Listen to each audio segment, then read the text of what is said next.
आदाब नाजरीन, मैं हूं आपका मेज़बान अब्दुल वाजिद और आप देख रहे हैं तस्नीम टीवी।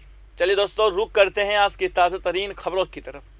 वज़ीर ख़जाना निर्मला सीतारमण ने हफ्ता को कहा कि मुल्क के हर शहरी को बुनियादी सहूलतें मिलनी ही चाहिए और उसके लिए उसे किसी का एहसानमंद होने की ज़रूरत नहीं है। सीतारमण ने कहा है कि मौजूदा हुकूमत की कोशिश है कि स्कीमों का फ़ायदा हर फर्द तक पहुँचे और कोई भी ज़रूरतमंद उससे महरूम ना रहे। वज़ीर ख़जाना कर्नाटक भारतीय जनता पार्टी के इकोनॉमिक सील के माहाना तज्ज़िया के 100वें ऑडिशन का बेंगलोर में इजरा कर रही थी। उन्होंने कहा कि हर भारतीय का हक है कि उसे बुनियादी सहूलियात हासिल हो, उसके लिए किसी का शुक्रगुजार होने की ज़रूरत नहीं है। उन्होंने कहा है कि हमारी सोच है हर ज़रूरतमंद तक स्कीमों का फ़ायदा पहुँचाकर लोगों को बाइख्तियार बनाना है, न कि आवाम को सिर्फ फ़वाइद का अहल बनाकर उसके इंतज़ार के लिए छोड़ना है। वज़ीर ख़जाना ने कहा, आप कोई स्कीम शुरू करते हैं, वो स्कीम चंद लोगों तक पहुंचती है, लेकिन बहुत से लोग हैं जो उसके मुस्तहिक है। क्या आप उन सब तक पहुंचा पा रहे हैं? अगर आप स्कीम को तमाम अहल लोगों तक ले जाने में कामयाब हो जाते हैं तो आप मुकम्मल इत्मीनान की हालत में पहुंच जाते हैं। उन्होंने कहा है कि गुज़िश्ता सालों में मुल्क में कई हुकूमतें बनी, गुर्बत के ख़ात्मे और आवाम की जेबों में आमदनी पहुंचाने के दावे करती रही। उसके लिए 20 नकाती प्रोग्राम चलाया गया। गुर्बत दूर करने, लोगों को पीने के पानी और रहायशी जैसी बुनियादी सहूलतें फराहम करने की कोशिश की जा रही थी। ये स्कीमें 75 साल से चल रही थी।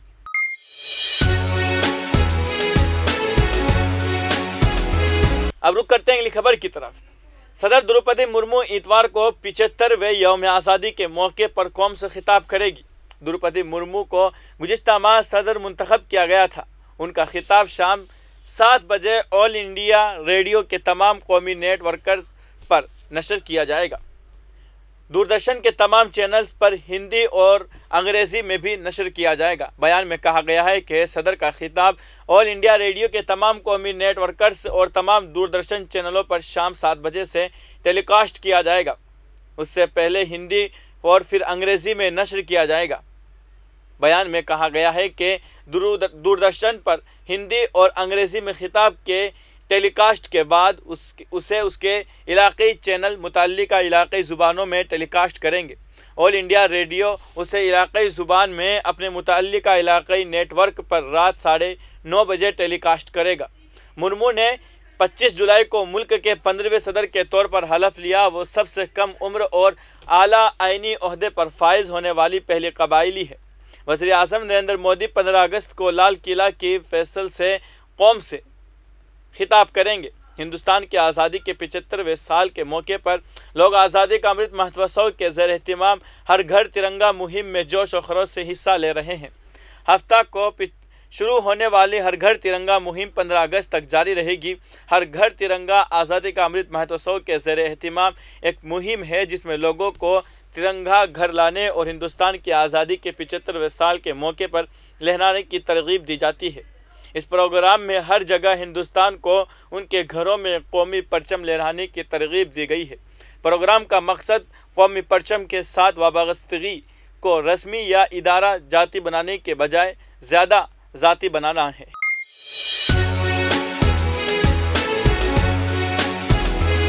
अब रुक करते हैं अगली खबर की तरफ। राजस्थान के ज़िला जालौर में एक दिल दहलाने वाला वाक़या सामने आया है।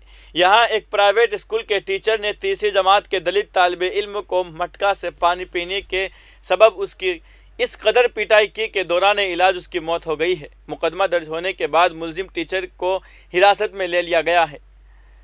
साहिला थाने में दर्ज कराई गई रिपोर्ट के मुताबिक सोराना के रहने वाले किशोर कुमार ने रिपोर्ट देते हुए बताया कि उसके भाई देवराम का बेटा सरस्वती विद्या मंदिर स्कूल में तीसरी क्लास में पढ़ता है। 20 जुलाई को इंद्र कुमार पढ़ने के लिए स्कूल गया था। उस दौरान नाराज टीचर चल सिंह ने बर्तन से पानी पीने पर बच्चे की पिटाई की। रिपोर्ट में इल्ज़ाम लगाया गया है कि टीचर ने बर्तन से पानी पीने पर थप्पड़ मारा, जिससे बच्चे के दाएं कान पर, आँख पर अंदरूनी चोटें आई। कान में शदीद दर्द की वजह से बच्चा स्कूल के सामने अपने वालिद देवराम की दुकान पर गया और वाक़ये की इत्तला दी। اس کے بعد دیورام میڈیکل شاپ سے دوائیں لے کر بچے کو گھر لے گیا۔ جب بچہ زیادہ تکلیف میں تھا تو وہ بگوڑا، بھنمل، ڈھیسا، مہسانہ، ادھے پور کے نجی اسپتالوں میں علاج کے لیے چکر لگاتا رہا۔ اس کے بعد علاج کے لیے سول اسپتال احمد آباد گئے۔ بچے کی ہفتہ کو علاج کے دوران موت ہو گئی ہے۔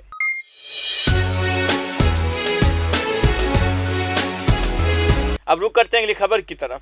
اسٹاک مارکیٹ کے بگ بل کہے جانے والے راکیش جھنجھنوالا 62 سال کی عمر میں انتقال کر گئے ہیں۔ انہیں ممبئی کے بریچ کینڈی اسپتال لایا گیا تھا۔ جھنجھنوالا کو 2 سے 3 ہفتے قبل اسپتال سے ڈسچارج کیا گیا تھا۔ بریچ کینڈی اسپتال نے تجربہ کار تاجر جھنجھنوالا کی موت کی تصدیق کی ہے۔ آج صبح 6:45 بجے اسپتال نے راکیش جھنجھنوالا کی موت کی تصدیق کی ہے۔ جھنجھنوالا کی موت کی وجہ کثیر اعضاء کی خرابی بتائی جاتی ہے۔ ڈاکٹروں کی ٹیم اسے بچانے کی مسلسل کوشش کرتی رہی لیکن ایسا نہ ہو سکا۔ انہیں کل شام ہی اسپتال میں داخل کرایا گیا تھا۔ پچھلے کچھ دنوں سے ان کی صحت مسلسل بگڑ رہی تھی۔ راکیش جھنجھنوالا کو ہندوستان کے وارن بفٹ کے نام سے بھی جانا جاتا ہے۔ وزیر اعظم نریندر مودی نے راکیش جھنجھنوالا کے انتقال پر تعزیت کا اظہار کیا۔ انہوں نے ٹویٹ کیا کہ وہ ناقابل تسخیر ہے، زندگی سے بھرپور، لطیف اور بصیرت سے بھرپور۔ اس نے اپنے پیچھے مالیاتی دنیا میں انمٹ شراکت چھوڑی ہے۔ وہ ہندوستان کی ترقی کے بارے میں بھی بہت پرجوش تھے۔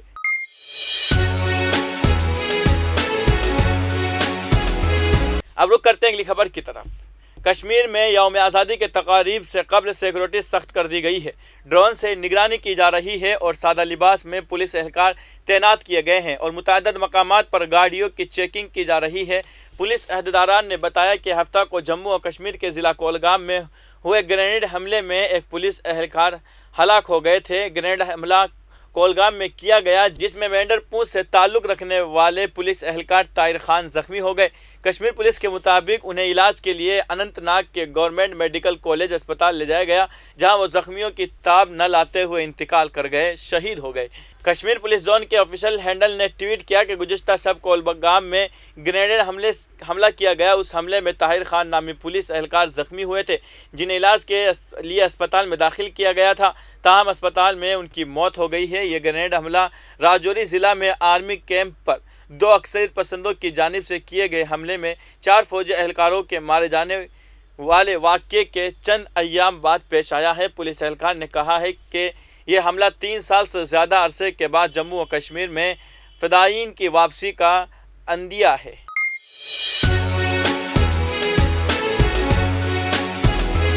اب رخ کرتے ہیں اگلی خبر کی طرف۔ افغانستان میں ہیومن رائٹس واچ نے کہا ہے کہ طالبان کی انسانی حقوق کی خلاف ورزیوں کے بڑے پیمانے پر مذمت کی گئی ہے جبکہ ملک کی معیشت تباہ ہو چکی ہے۔ غیر ملکی امداد میں تخفیف اور بین الاقوامی اقتصادی لین دین کو محدود کر دیا گیا ہے۔ 90% سے زیادہ افغان تقریباً 1 سال سے خوراک کے لیے ترس رہے ہیں جس کی وجہ سے لاکھوں بچے شدید غذائی قلت کا شکار ہیں۔ 9/11 حملوں کے بعد امریکی حملے کے ذریعے افغانستان میں طالبان کا تختہ الٹنے کے تقریباً 20 برس بعد طالبان نے 15 اگست 2021 کو دوبارہ ملک پر کنٹرول حاصل کیا۔